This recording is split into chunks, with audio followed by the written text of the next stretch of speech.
L'histoire de la planète des 7 dormants, c'est celle d'un vaisseau d'exploration spatiale qui a été échoué sur une planète inconnue, dans une zone désertique, et dont l'équipage va se déchirer. Donc il y a ceux qui veulent réparer le vaisseau et repartir au plus vite, et puis une partie des matelots qui commencent à envisager de plus en plus sérieusement rester sur cette planète et tenter de s'y acclimater. Sauf qu'ils vont rencontrer un peuple d'humains primitifs qui va les prendre pour leur divinité, les fameux 7 dormants. Et à partir de là, ils vont se retrouver piégés dans un choix qui va être soit de jouer le jeu et de les tromper, soit de prendre le risque peut-être encore plus grand de les détromper et de leur faire savoir qui ils sont vraiment.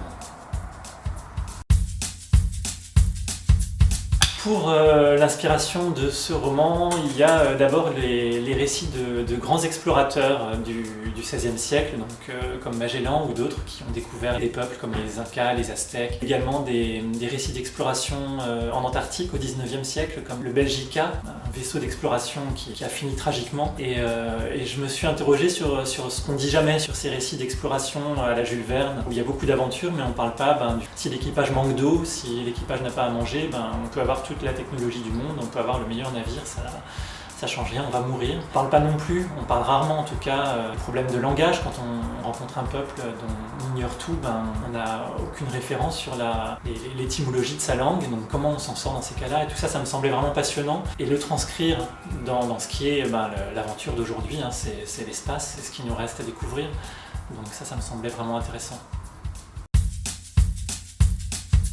Pourquoi un roman de SF? Alors effectivement, je ne suis pas un grand lecteur de SF, j'en ai lu il y a longtemps, j'ai lu quelques sagas comme la saga Hyperion ou Dune, qui sont des sagas américaines des années 80-90, donc à l'ancienne. Et puis aussi, j'avais le souvenir du roman La planète des singes, qui est un roman qui a inspiré le film et puis toutes ses suites, qui vaut beaucoup mieux pour moi que le film d'ailleurs, qui était très intéressant, qui est un très bon roman. Tous ces romans avaient en commun de développer la psychologie des personnages et de préférer la psychologie des personnages et le réalisme à ce qu'on ferait aujourd'hui, qui serait plutôt axé sur la technologie et sur les combats qui moi m'ennuient mortellement. Donc voilà, j'avais ce souvenir-là et sans en être un spécialiste, j'avais envie moi de m'approprier ces univers-là.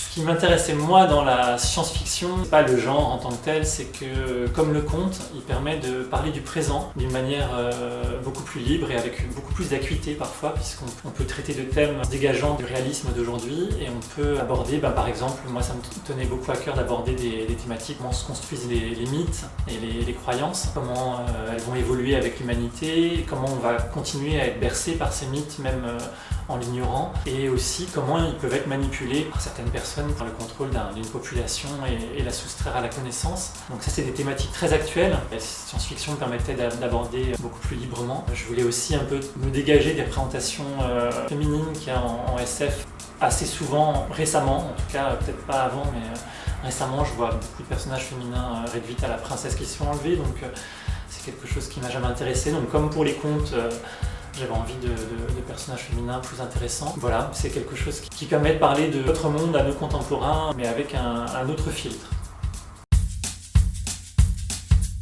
Je ne sais pas si c'est très différent d'écrire pour les enfants, pour les tout-petits, pour les pré-ados, les ados ou les adultes. Moi j'ai l'impression que quelle que soit l'histoire, c'est l'histoire qui va imposer d'elle-même l'âge du lectorat, la durée de l'histoire, le rythme et tout le reste. Donc après il y a effectivement l'écriture qui doit s'adapter, mais ça c'est une gymnastique du cerveau qui n'est pas forcément très intéressante à raconter, puis c'est mon travail, donc ça se fait un peu naturellement. Il y a peut-être un point commun entre tous les ouvrages que j'ai écrits, quel que soit l'âge du lectorat, ça serait sûrement la thématique du libre arbitre contre les normes imposées et les diktats sociaux, etc. Voilà, c'est peut-être ça, et qui a une thématique qui convient particulièrement au lectorat adolescent et jeune adulte, qui fait que je reviens fréquemment vers ce public-là, qui m'intéresse beaucoup plus que les adultes, en fait.